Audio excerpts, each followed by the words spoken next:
For the past few months, I've actually been really busy. Well, I'm always busy working on videos and stuff, but this time it's a different kind of busy. Busy as in, I'm leaving the house and doing things.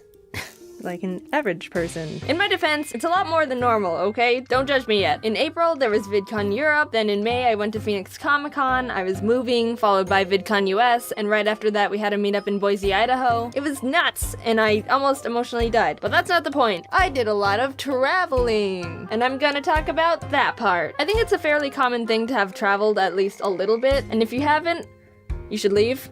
Just kidding, you can stay. It's okay. I don't know about any other airports, but the one I went to in Arizona had bathrooms that were almost completely hands-free. I'm talking automatic toilets, hands-free sinks, hands-free soap and paper towel dispensers. You could walk in and pretty much touch nothing. I had a moment in there where I thought, whoa, if you had no arms or hands, you could totally still use this bathroom. Thinking like, man, this is so progressive. And then I had the realization, oh wait, people without hands don't need to wash their hands. I want to talk about passport photos. Can we talk about passport photos for a sec? Like, people aren't allowed to smile anymore? I don't like that rule. They say it can make it more difficult for facial recognition if you're smiling, but okay, put it this way. Not smiling in my passport photo made me look like I'm a drug dealer who smoked too much alcohol. And I'm just looking out for the police here, but 99% of the time, I'd like to think that I don't look like that.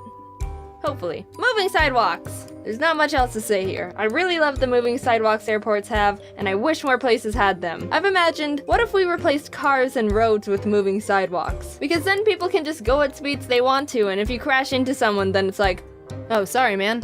And there's less blood and death and stuff. Each lane could have a different belt speed, getting faster as you go to the left. And to go even faster, you can just run and go super speed. Think of all the other benefits replacing cars and roads would have. It could reduce pollution, you don't need to pay for gas, it'll get people in shape, you get to feel like Sonic, and most importantly, moving sidewalks are cool. And I want to walk on them more than just in airports because they're cool. Opening the topic to more than just the airport, actually boarding the plane is a complete hassle. First of all, you have to walk down the aisle to your seat, and it always seems like there's a person that's trying to get from seat 30 to like seat 6 in the middle of everyone getting on. The aisle's barely wide enough for someone to just stand in. Attempting to squish past the flow of everyone isn't gonna get anyone anywhere anytime soon. And like, dude, if you have seat 6, how do you even get to the very back of the plane without realizing you should have turned around sooner? It's in numerical order. There's never gonna be a situation where you're walking down and it's like, seat 24, seat 25, seat 26.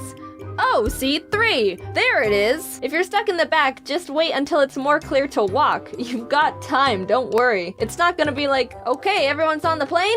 Going up! It's also weird to think that the strangers around you are the people who you're gonna be spending the next how many hours with. I get nervous thinking about who's gonna be in the seat next to me because it's a complete gamble and I have no idea what they're gonna be like. For one of my flights, when I got to my seat, the people next to me were already there, and even though I'm super shy, I still wanted to be polite, so I tried to catch their eye to give them a friendly smile. Like, I know we're strangers who don't know a thing about each other and are about to spend 4 hours on the border of popping our personal bubbles, but hey, we cool. I wanted to do that type of smile at them, but I couldn't. I was trying to make quick eye contact to do it, but they were totally acting like I wasn't there. I attempted a few more times and then realized there's a relatively big chance they could tell I kept glancing at them, which is weird in and of itself. And if they actually let me catch their eye after that, the fact that I would have just smiled at them and said nothing probably would have given the opposite type of effect I was going for. So that was something I was anxious about during the entire flight. There's this little girl across the aisle from me. By the way, the aisle is the far superior of all other seats. I mean, sure, window seat has the window, but it's the same thing after like 20 minutes. Clouds. The aisle lets you easily get up and go to the bathroom without having to shove your butt in your neighbor's face, and you're not trapped in the corner like a sardine. Writing this script made me think airplanes are kinda like flying human tins of sardines. Either way, if we don't agree on the obvious superiority of the aisle seat, I think we can both safely agree no one likes the sad sack of the middle seat.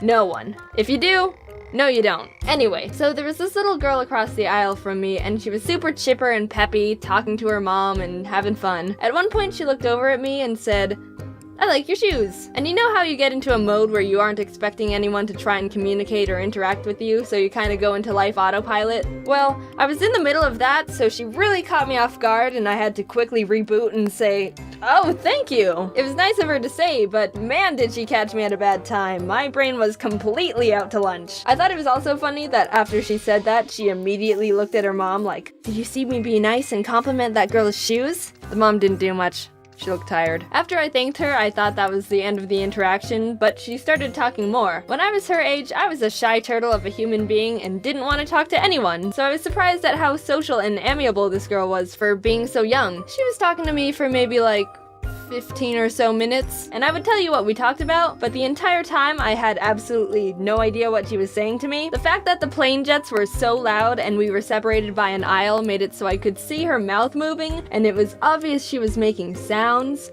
but there was no communication going on between the two of us. It was an awkward 15 minutes of me smiling and agreeing and fake laughing, and I just let it happen. I hope I did good in that conversation. It was kind of like a multiple choice test and I didn't know any of the answers, so I just randomly filled in bubbles. I hope she wasn't some devil worshipping possessed child and she said something like, "Wouldn't it be cool if Satan struck this plane down mid-flight and we hurled down to the earth in a ball of fiery terror?"